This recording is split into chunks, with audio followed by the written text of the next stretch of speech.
ನೋಡಿ, ದ್ವಿತೀಯ PUCಯಲ್ಲಿ ವ್ಯವಹಾರ ಅಧ್ಯಯನ ಓದ್ತಿರುವಂತಹ ವಿದ್ಯಾರ್ಥಿಗಳು ಈಗಾಗಲೇ ಮಾದರಿ ಪ್ರಶ್ನೆ ಪತ್ರಿಕೆ 1, 2, 3 ಇವುಗಳ ಉತ್ತರಗಳನ್ನು ನಮ್ಮ ಚಾನಲ್ನಲ್ಲಿ ನೀಡಿದ್ದು ಅವುಗಳನ್ನೆಲ್ಲ ನೋಡ್ತಾ ಇದ್ದೀರಾ.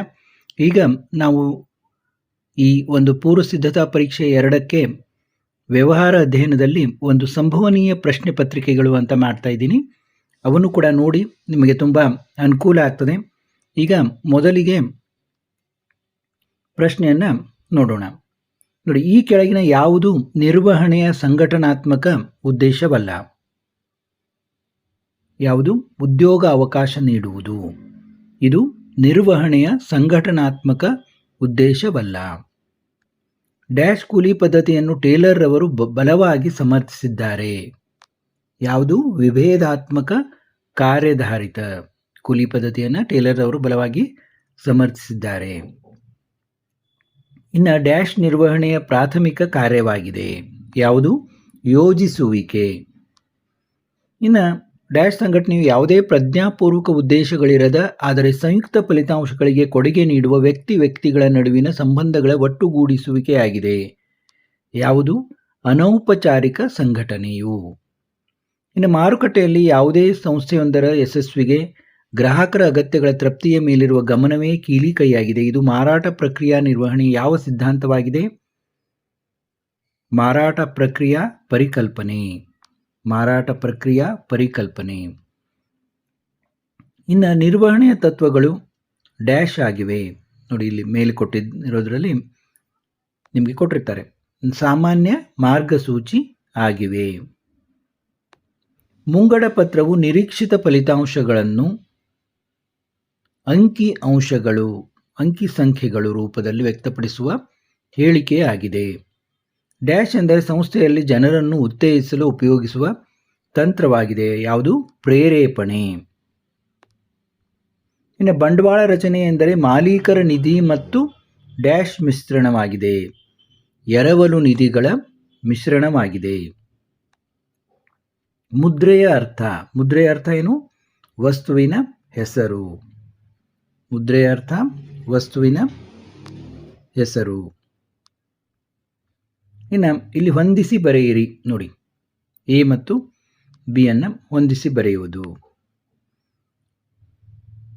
ನೋಟುಗಳ ಅಮಾನ್ಯೀಕರಣ ಅಥವಾ ರದ್ದತಿ ಯಾವಾಗಾಯಿತು? 8ನೇ ನವೆಂಬರ್ 2016ರಲ್ಲಿ ಆಯಿತು. ಕೆಲಸ ಗುರುತಿಸುವಿಕೆ ಮತ್ತು ವಿಭಜನೆ. ಸಂಘಟಿಸುವಿಕೆ. ಇನ್ನು ವ್ಯಕ್ತಿಗತ ತರಬೇತಿ,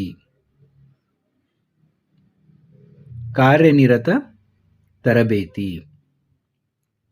ನೋಡಿ, ನೋಟುಗಳ ಅಮಾನ್ಯೀಕರಣ ರದ್ದತಿ 8ನೇ ನವೆಂಬರ್ 2016.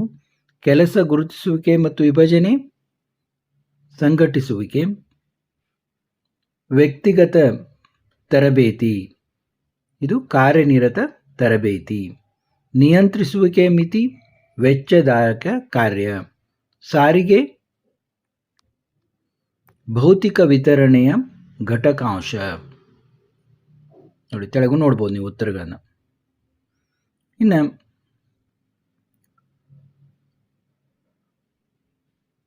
ಕೆಳಗಿನ ಪ್ರಶ್ನೆಗಳಿಗೆ ಪ್ರತಿಯೊಂದಕ್ಕೂ ಒಂದು ಪದ ಅಥವಾ ವಾಕ್ಯದಲ್ಲಿ ಉತ್ತರಿಸಿ.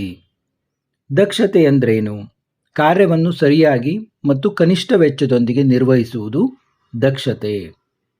ತರಬೇತಿ ಮತ್ತು ಅಭಿವೃದ್ಧಿಗಿರುವ ಯಾವುದಾದರೊಂದು ವ್ಯತ್ಯಾಸವನ್ನು ತಿಳಿಸಿ. ತರಬೇತಿ ಅಂದರೆ ಜ್ಞಾನ ಮತ್ತು ಕೌಶಲ್ಯಗಳನ್ನು ಹೆಚ್ಚಿಸುವ ಪ್ರಕ್ರಿಯೆಯಾಗಿದೆ. ಅಭಿವೃದ್ಧಿ ಅಂತಂದರೆ ಕಲಿಕೆ ಮತ್ತು ಬೆಳವಣಿಗೆಯ ಪ್ರಕ್ರಿಯೆಯಾಗಿದೆ. ಹಣಕಾಸು ಉತ್ತೇಜಕಗಳ ಯಾವುದಾದರೂ ಒಂದು ಉದಾಹರಣೆ ಕೊಡಿ. ವೇತನ, ಬೋನಸ್, ಇತರೆ ಯಾವುದಾದರೂ ಒಂದು. ದಿನನಿತ್ಯದ ಕಾರ್ಯಾಚರಣೆಗಳಿಗೆ ಅಗತ್ಯವಿರುವ ಬಂಡವಾಳವನ್ನು ನೀವು ಏನೆಂದು ಕರೆಯುತ್ತೀರಿ? ಕಾರ್ಯಶೀಲ ಬಂಡವಾಳ ಅಥವಾ ದುಡಿಯುವ ಬಂಡವಾಳ. ಗ್ರಾಹಕ ಬಳಕೆದಾರ ಎಂದರೆ ಯಾರು? ಸರಕುಗಳನ್ನು ಬಳಸುವ, ಸೇವಿಸುವ, ಸೇವೆಯನ್ನು ಪಡೆಯುವ ವ್ಯಕ್ತಿ ಗ್ರಾಹಕ ಅಥವಾ ಬಳಕೆದಾರ ಅಂತ ಅನ್ನಿಸ್ಕೋತಾನೆ.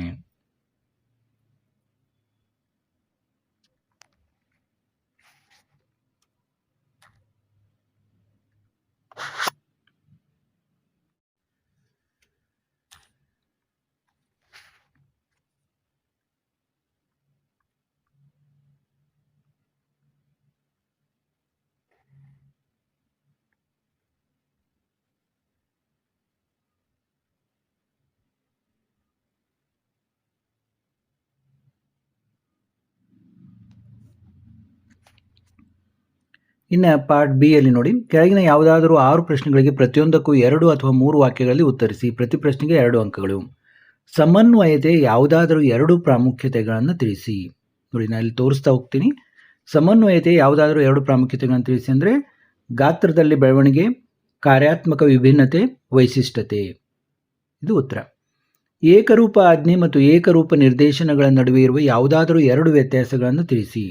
ನೋಡಿ, ಏಕರೂಪ ಆಜ್ಞೆ, ಏಕರೂಪ ನಿರ್ದೇಶನ ವ್ಯತ್ಯಾಸಗಳನ್ನು ನೀವು ನೋಡಬಹುದು ಇಲ್ಲಿ. ಇನ್ನು ನೀತಿ ಎಂದರೇನು?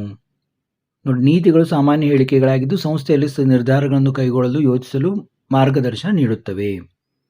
ಔಪಚಾರಿಕ ಸಂಘಟನೆಯ ಅರ್ಥವನ್ನು ಬರೆಯಿರಿ. ನೋಡಿ, ಔಪಚಾರಿಕ ಸಂಘಟನೆಯು ಒಂದು ನಿರ್ದಿಷ್ಟ ಕೆಲಸವನ್ನು ಸಾಧಿಸಲು ನಿರ್ವಹಣಾ ಅಂಗವು ವಿನ್ಯಾಸಗೊಳಿಸಿದ ಸಂಘಟನಾ ರಚನೆಯಾಗಿದೆ.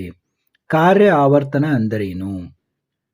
ನೋಡಿ, ತರಬೇತಿ ಪಡೆಯುವವರನ್ನ ಒಂದು ಇಲಾಖೆಯಿಂದ ಇನ್ನೊಂದು ಇಲಾಖೆಗೆ ಅಥವಾ ಒಂದು ಹುದ್ದೆಯಿಂದ ಇನ್ನೊಂದು ಹುದ್ದೆಗೆ ಬದಲಾಯಿಸುವುದನ್ನು ಕಾರ್ಯ ಆವರ್ತನ ಎನ್ನುತ್ತೇವೆ. ಮೇಲ್ವಿಚಾರಣೆಯನ್ನು ಏನೆಂದು ಅರ್ಥೈಸಿಕೊಳ್ಳುವಿರಿ?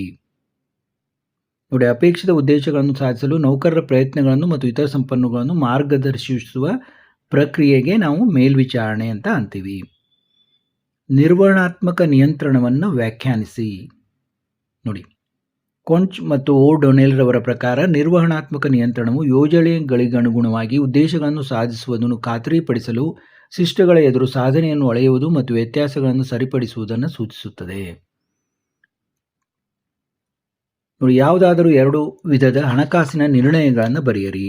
ನೋಡಿ, ಹೂಡಿಕೆಯ ನಿರ್ಣಯ, ಹಣಕಾಸು ನಿರ್ಣಯ, ಲಾಭಾಂಶದ ನಿರ್ಣಯ. ಯಾವುದಾದ್ರೂ 2 ಬರಿಬೇಕು ಸಾಕು. ಮಾರಾಟ ಪ್ರಕ್ರಿಯೆ ಯಾವುದಾದರೂ 2 ಲಕ್ಷಣಗಳನ್ನು ತಿಳಿಸಿ. ಅಗತ್ಯಗಳು ಮತ್ತು ಬಯಕೆಗಳು, ಮಾರುಕಟ್ಟೆ ಉತ್ಪನ್ನ, ಗ್ರಾಹಕ ಮೌಲ್ಯ. ಗ್ರಾಹಕ ಬಳಕೆದಾರ ಯಾವುದಾದರೂ 2 ಹಕ್ಕುಗಳನ್ನು ಬರೆಯಿರಿ. 26ನೇದು ನೋಡಿ, ಸುರಕ್ಷತೆಯ ಹಕ್ಕು, ಮಾಹಿತಿ ಪಡೆಯುವ ಹಕ್ಕು, ಆಯ್ಕೆ ಹಕ್ಕು, ಆಲಿಸಲ್ಪಡುವ ಹಕ್ಕು. ಇನ್ನು ಪಾರ್ಟ್ ಸಿ ಯಲ್ಲಿ ನೋಡಿ, ಕೆಳಗಿನ ಯಾವುದಾದ್ರೂ 6 ಪ್ರಶ್ನೆಗಳಿಗೆ ಪ್ರತಿಯೊಂದಕ್ಕೂ 10 ರಿಂದ 12 ವಾಕ್ಯಗಳಲ್ಲಿ ಉತ್ತರಿಸಿ. ಪ್ರತಿ ಪ್ರಶ್ನೆಗೆ 4 ಅಂಕಗಳು. ನೋಡಿ, ಟೇಲರ್ ಅವರು ಅಭಿವೃದ್ಧಿಪಡಿಸಿರುವ ಯಾವುದಾದ್ರೂ 4 ವೈಜ್ಞಾನಿಕ ನಿರ್ವಹಣಾ ತಂತ್ರಗಳನ್ನು ವಿವರಿಸಿ. ನೋಡಿ, ತಂತ್ರಗಳನ್ನು ಇಲ್ಲಿ ನೋಡ್ಬೋದು ನೀವು. ನೋಡಿ, ವಿಡಿಯೋ ತುಂಬ ದೊಡ್ಡದಾಗಿರೋದ್ರಿಂದ ನಾನು ಬೇಗ ಹೋಗ್ತಾ ಇದ್ದೀನಿ.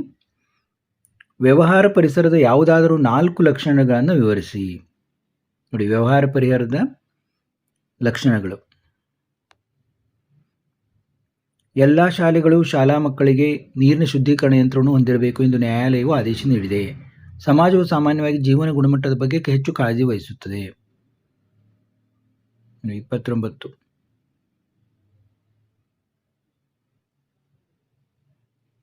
ಎ ಮತ್ತು ಬಿ ಬಗ್ಗೆ. ಇನ್ನು ನೋಡಿ, ಎದೆದರ ಬಗ್ಗೆ ಹೇಳ್ತದೆ.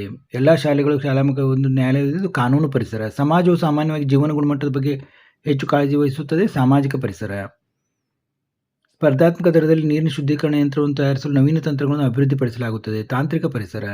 ಆದಾಯ ಹೆಚ್ಚುತ್ತಿದ್ದು ಮನೆಯಲ್ಲಿರುವ ಮಕ್ಕಳು ಶುದ್ಧೀಕರಿಸಿದ ನೀರು ಕುಡಿಯುತ್ತಿದ್ದಾರೆ. ಮೇಲಿನ ಹೇಳಿಕೆಗಳು ಯಾವ ಆಯಾಮವನ್ನು ಸೂಚಿಸುತ್ತವೆ? 4ನೇದು ಆರ್ಥಿಕ ಪರಿಸರ. ಇವೆಲ್ಲ ಆಯಾಮಗಳು. ಇನ್ನು ಯಾವುದಾದ್ರೂ 4 ಅಂಶಗಳೊಂದಿಗೆ ಸುಯೋಜಿಸುವಿಕೆಯ ಪ್ರಾಮುಖ್ಯತೆಯನ್ನು ವಿವರಿಸಿ. ನೋಡಿ, ಯೋಜಿಸುವಿಕೆಯ ಪ್ರಾಮುಖ್ಯತೆಗಳು. ಒಂದು ಸ್ವಲ್ಪ ವಿವರಣೆಯನ್ನು ಕೊಡಬೇಕು ನೀವು. 1-2 ಸಾಲು ವಿವರಣೆಯನ್ನು ಕೊಟ್ಟು ಇವನ್ನು ಬರೀಬೇಕು. ಇನ್ನು 31 ನೋಡಿ, ನೀವು ಪ್ರಗತಿ ಕಂಪನಿ ಲಿಮಿಟೆಡ್ನ ಮಾನವ ಸಂಪನ್ಮೂಲ ಮ್ಯಾನೇಜರ್ ಎಂದು ಭಾವಿಸೋಣ. ಕಂಪನಿ ನಿರ್ದೇಶಕರು ನಿಮ್ಮನ್ನು ಕಂಪನಿಗೆ ಚಾರ್ಟರ್ಡ್ ಅಕೌಂಟೆಂಟನ್ನು ಆಯ್ಕೆ ಮಾಡಲು ನಿರ್ದೇಶಿಸಿದ್ದಾರೆ. ನೀವು ಅನುಸರಿಸುವ ಮೊದಲು 4 ಆಯ್ಕೆ ಪ್ರಕ್ರಿಯೆ ಹಂತಗಳನ್ನು ವಿವರಿಸಿ. ನೋಡಿ, ಹಾರ್ಟ್ ಕ್ವಶನ್. ನೋಡಿ, ಪೂರ್ವಭಾವಿ ಪರಿಶೀಲನೆ, ಆಯ್ಕೆ ಪರೀಕ್ಷೆಗಳು, ಉದ್ಯೋಗ ಸಂದರ್ಶನ, ಶಿಫಾರಸು ಮತ್ತು ಹಿನ್ನೆಲೆ ಪರಿಶೀಲನೆ, ಆಯ್ಕೆ ನಿರ್ಧಾರ, ವೈದ್ಯಕೀಯ ಪರೀಕ್ಷೆ. ನೋಡಿ, ಇವೆಲ್ಲ ಯಾವುದಾದ್ರೂ 4 ವಿವರಣೆಗಳೊಂದಿಗೆ ಬರೆಯಬೇಕು. ಈ ನಿಯಂತ್ರಿಸುವಿಕೆ ಮಿತಿಗಳನ್ನು ವಿವರಿಸಿ. ನೋಡಿ, ನಿಯಂತ್ರಿಸುವಿಕೆ ಮಿತಿಗಳು 1ನೇದ್ದು ಇಲ್ಲೇ ಇದಾವೆ ನೋಡಿ, ಇವುಗಳನ್ನು ವಿವರಿಸಬೇಕು. ಇನ್ನು 33ನೇದ್ದು, ದಿನನಿತ್ಯದ ಕಾರ್ಯಾಚರಣೆಗಳಿಗೆ ಅಗತ್ಯವಿರುವ ಬಂಡವಾಳವನ್ನು ನೀವು ಏನೆಂದು ಕರೆಯುತ್ತೀರಿ? ಅಂತಹ ಬಂಡವಾಳಗಳ ಅಗತ್ಯಗಳ ಮೇಲೆ ಪರಿಣಾಮ ಬೀರುವ ಯಾವುದಾದ್ರೂ 3 ಅಂಶಗಳನ್ನು ವಿವರಿಸಿರಿ. ನೋಡಿ, ಕಾರ್ಯಶೀಲ ಬಂಡವಾಳ. ಯಾವುದಾದ್ರೂ 3 ಅಂಶಗಳನ್ನು ಇಲ್ಲಿ ಕಾಣುವ 3 ಅಂಶಗಳನ್ನು ವಿವರಣೆ ಕೊಡಬೇಕು. ಮಾರಾಟ ಪ್ರಕ್ರಿಯೆ ಯಾವುದಾದ್ರೂ 4 ಕಾರ್ಯಗಳನ್ನು ವಿವರಿಸಿ. ನೋಡಿ, ಮಾರಾಟ ಪ್ರಕ್ರಿಯೆಯ ಕಾರ್ಯಗಳು ಇವುಗಳನ್ನು ವಿವರಿಸಬೇಕು. ಬೆಲೆ ನಿರ್ಧರಣೆ ಮೇಲೆ ಪ್ರಭಾವ ಬೀರುವ ಯಾವುದಾದರೂ 4 ಅಂಶಗಳನ್ನು ವಿವರಿಸಿ. ನೋಡಿ, ಬೆಲೆ ನಿರ್ಧರಣೆ ಮೇಲೆ ಪ್ರಭಾವ ಬೀರುವಂಥ ಅಂಶಗಳು. ಇನ್ನು ಗ್ರಾಹಕರು ಸರಕು ಸೇವೆಗಳನ್ನು ಖರೀದಿಸುವಾಗ, ಬಳಸುವಾಗ ಮತ್ತು ಅನುಭವಿಸುವಾಗ ಹೊಂದಿರಬೇಕಾದ ಯಾವುದಾದ್ರು 4 ಹೊಣೆಗಾರಿಕೆಗಳನ್ನು ತಿಳಿಸಿ. ನೋಡಿ, ಇವು ಹೊಣೆಗಾರಿಕೆಗಳು. ಇನ್ನು ವಿಭಾಗ ಡಿ ಯಲ್ಲಿ ನೋಡಿ 20 ರಿಂದ 25 ವಾಕ್ಯಗಳಲ್ಲಿ ಉತ್ತರಿಸುವಂಥ ಇದು ನಿರ್ವಹಣೆಯು ನಿರಂತರವಾಗಿ ಆಂತರಿಕ ಸಂಬಂಧ ಹೊಂದಿರುವ ಕಾರ್ಯಗಳ ಸರಣಿಯಾಗಿದೆ, ಚರ್ಚಿಸಿ. ನೋಡಿ, ಇವನ್ನೆಲ್ಲ ಸ್ವಲ್ಪ ವಿವರಣೆಯನ್ನು ಕೊಡಬೇಕು. ಯೋಜಿಸುವಿಕೆ, ಸಂಘಟಿಸುವಿಕೆ, ಸಿಬ್ಬಂದಿ ನಿರ್ವಹಣೆ, ನಿರ್ದೇಶಿಸುವಿಕೆ, ನಿಯಂತ್ರಿಸುವಿಕೆ ಬಗ್ಗೆ. ಇನ್ನು ವಿಕೇಂದ್ರೀಕರಣ ಎಂದರೇನು, ಅದರ ಪ್ರಾಮುಖ್ಯತೆಯನ್ನು ವಿವರಿಸಿ. ನೋಡಿ, ಕೆಳ ಹಂತದ ನಿರ್ವಹಣಾಂಗಗಳಿಗೆ ಬಹುಸಂಖ್ಯೆಯ ನಿರ್ಧಾರಗಳನ್ನು ತೆಗೆದುಕೊಳ್ಳುವ ಅಧಿಕಾರ ಹಂಚಿಕೆಯಾಗಿದ್ದರೆ ಅದನ್ನು ವಿಕೇಂದ್ರೀಕರಣ ಎನ್ನುವರು. ಅದರ ಪ್ರಾಮುಖ್ಯತೆ ಏನು? ಮುಖ್ಯ ಪಾಯಿಂಟ್ಸ್ ಪ್ರಾಮುಖ್ಯತೆಯಲ್ಲಿ. ಇನ್ನು ಸಿಬ್ಬಂದಿ ನಿರ್ವಹಣೆ ಪ್ರಕ್ರಿಯೆಯಲ್ಲಿನ ಹಂತಗಳನ್ನು ವಿವರಿಸಿ. ನೋಡಿ, ಇವು ಹಂತಗಳು. ಈ ಸಿಬ್ಬಂದಿ ನಿರ್ವಹಣೆ ಪ್ರಕ್ರಿಯೆಯಲ್ಲಿನ ಹಂತಗಳಿವೆಲ್ಲ. ಇನ್ನು ಒಂದು ಸಂಘಟನೆಯಲ್ಲಿ ನೌಕರರನ್ನು ಪ್ರೇರೇಪಿಸಲು ಬಳಸುವ ಯಾವುದಾದ್ರು 4 ಹಣಕಾಸಿನ ಉತ್ತೇಜಕಗಳು ಮತ್ತು ಹಣಕಾಸೇತರ ಉತ್ತೇಜಕಗಳನ್ನು ವಿವರಿಸಿ. ನೋಡಿ, ಹಣಕಾಸು ಉತ್ತೇಜಕಗಳು ಮತ್ತು ಹಣಕಾಸೇತರ ಉತ್ತೇಜಕಗಳು. ಜಾಹೀರಾತಿನ ಪ್ರಯೋಜನಗಳು ಮತ್ತು ಜಾಹೀರಾತಿಗೆ ಆಕ್ಷೇಪಣೆಗಳನ್ನು ವಿವರಿಸಿ. 41. ನೋಡಿ, ಜಾಹೀರಾತಿನ ಪ್ರಯೋಜನಗಳು ಮತ್ತು ಜಾಹೀರಾತಿಗೆ ಆಕ್ಷೇಪಣೆಗಳು.